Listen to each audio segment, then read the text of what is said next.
Book ചെയ്ത car ലഭിച്ചില്ല. ഉപഭോക്തൃ കോടതിയിൽ നൽകിയ പരാതിയിൽ കാസർഗോഡ് സ്വദേശിക്ക് 29.10 ലക്ഷം രൂപ നഷ്ടപരിഹാരം നൽകാൻ ഉപഭോക്തൃ കോടതി വിധി. കേരള സംസ്ഥാന ഉപഭോക്തൃ തർക്ക പരിഹാര കമ്മീഷന്റേതാണ് വിധി. 9 വർഷം നീണ്ട നിയമ പോരാട്ടത്തിനൊടുവിലാണ് ഹംസയ്ക്ക് അനുകൂലമായ അന്തിമ വിധി ഉണ്ടായത്.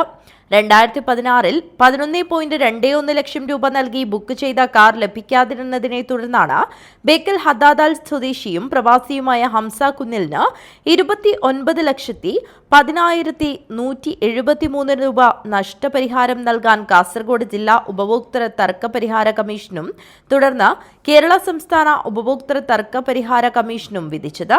2016-ൽ പുറത്തിറങ്ങിയ മാരുതി സുസുക്കിയുടെ ബ്രെസ വിത്താര കാറാണ് ഹംസ ബുക്ക് ചെയ്തത്. കാഞ്ഞങ്ങാട്ടെ പോപ്പുലർ കാർ ഷോറൂം വഴിയാണ് ബുക്കിംഗ് നടത്തിയത്. ബുക്കിംഗിന് പിന്നാലെ ദിവസങ്ങൾ കഴിഞ്ഞിട്ടും കാർ ലഭിക്കാതിരുന്നതിനെ തുടർന്ന് നടത്തിയ അന്വേഷണത്തിൽ കാർ കൊണ്ടുവരുന്ന വഴിയിൽ അപകടത്തിൽപ്പെട്ടുവെന്നായിരുന്നു മറുപടി. പകരം പുതിയ കാർ ലഭിക്കുന്നതുവരെ 2% പലിശ നൽകാമെന്ന ഓഫർ നൽകിയെങ്കിലും ഹംസ അതിന് സമ്മതിച്ചില്ല. കാർ വാങ്ങുന്നതിനായി ഗൾഫിൽ നിന്ന് പ്രത്യേകമായി നാട്ടിലെത്തിയതായും ഹംസ വ്യക്തമാക്കിയിരുന്നു. ജില്ലാ കമ്മീഷൻ വിധിക്കെതിരെ എതിർകക്ഷികൾ സംസ്ഥാന കമ്മീഷനെ സമീപിച്ചെങ്കിലും വിധി ശരിവെക്കുകയായിരുന്നു. 2014 ഡിസംബറിൽ ഞാൻ ഒരു ബ്രസ കാറിന് ബുക്ക് ചെയ്തിരുന്നു കാഞ്ഞങ്ങാട് പോപ്പുലറിൽ. എനിക്ക് ഇവർ 21 ദിവസത്തേക്ക് വണ്ടി തരുന്നുള്ളൊരു അഡ്വൈസ്മെന്റിലാണ് ഞാൻ പോയത്. അങ്ങനെ അവരോട് ഞാൻ ആദ്യം പറഞ്ഞിരുന്നു 21 ദിവസം തരാൻ പറ്റുമെങ്കിൽ മാത്രമേ ഏറ്റാൽ മതി, എനിക്ക് ഗൾഫിലാണ് ജോലി, എനിക്ക് തിരിച്ചു പോകേണ്ടതുണ്ട്. അപ്പോൾ അവരൊക്കെ തരാമെന്ന് പറഞ്ഞ് ബുക്കിംഗ് സ്വീകരിച്ചു. ഞാനത് പ്രകാരം ബുക്കിംഗ് അഡ്വാൻസ് ആയിട്ട് 21,000 രൂപ കൊടുത്തു. എന്നിട്ടും കുറച്ച് നാൾ പിന്നെയും 21 ദിവസം കഴിഞ്ഞ് 2 മാസം കഴിഞ്ഞിട്ട് വണ്ടി കിട്ടാത്തപ്പോൾ ഞാൻ ഗൾഫോട് തിരിച്ചുപോയി അവരെന്നെ കുറച്ച് ദിവസം കഴിഞ്ഞ് വിളിച്ചു പറഞ്ഞു വണ്ടി വന്നിട്ടുണ്ട്. അത് ഞാൻ അതിനാദ്യം ഫണ്ട് ചെയ്തു കൊടുക്കുന്ന പറഞ്ഞ് ഞാൻ ഗൾഫിൽ തിരിച്ചു വന്ന് ബാങ്കിൽ പോയി ബാങ്കിൽ ലോൺ എടുത്ത് പിറ്റേ ദിവസം തന്നെ ബാങ്കിൽ ഇവർ ട്രാൻസ്ഫർ ചെയ്ത് കൊടുത്ത് ഫണ്ട്.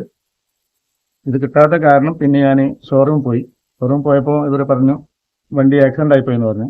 വരുന്ന സമയത്ത് കോഴിക്കോട് നിന്ന് വരുന്ന സമയത്ത് ആക്സിഡന്റ് ആയി. അപ്രകാരം ഞാൻ എന്താ വെച്ചാൽ അവർ പോയി പറഞ്ഞു എനിക്ക് വണ്ടി നിങ്ങൾ തന്നതിന് വെച്ചാൽ എനിക്ക് നഷ്ടപരിഹാരം തരണമെന്ന് പറഞ്ഞു. ഞാൻ പറഞ്ഞതിൻ്റെ എനിക്കൊരു വണ്ടി വേണ്ട.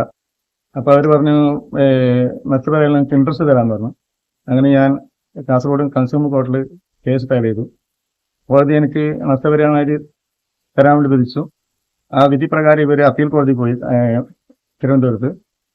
അപ്പീൽ കോടതി കീഴ്ക്കോടതി ശരിവെച്ച് എനിക്ക് അതേ എമൗണ്ട് തന്നെ തരാൻ വേണ്ടിയിട്ട് വിധിച്ചു. ഇപ്പോൾ 29,173 രൂപ എനിക്ക് തരാൻ വേണ്ടി കോടതി വിധിച്ച് 24,95,684 രൂപ ചെക്ക് എനിക്ക് തന്നു. ഇനിയും 10-ാം തീയതി കേസുണ്ട് 10/3. ബാക്കി തുകയും കൂടി കിട്ടാനുണ്ട്. 5,000 കോടതി ചെലവുൾപ്പെടെ 30 ദിവസം തുക നൽകാത്ത പക്ഷം കൺസ്യൂമർ പ്രൊട്ടക്ഷൻ ആക്ട് പ്രകാരം ഉത്തരവ് നടപ്പാക്കാനുള്ള അവകാശം പരാതിക്കാരനുണ്ടെന്ന് കമ്മീഷൻ വ്യക്തമാക്കി. നഷ്ടപരിഹാര തുകയിൽ 25 ലക്ഷം രൂപ ഇതിനകം ഹംസയുടെ ബാങ്ക് അക്കൗണ്ടിൽ ലഭിച്ചു കഴിഞ്ഞു. ബാക്കി തുക കോടതി നിശ്ചയിച്ചിരിക്കുന്ന അടുത്ത തീയതിയിൽ നൽകുമെന്ന് അറിയിച്ചിട്ടുണ്ട്. അഡ്വക്കേറ്റ് ഷുക്കൂറാണ് കേസിൽ വാദിഭാഗത്തിനു വേണ്ടി ഹാജരായത്. News bureau, Kasaragod.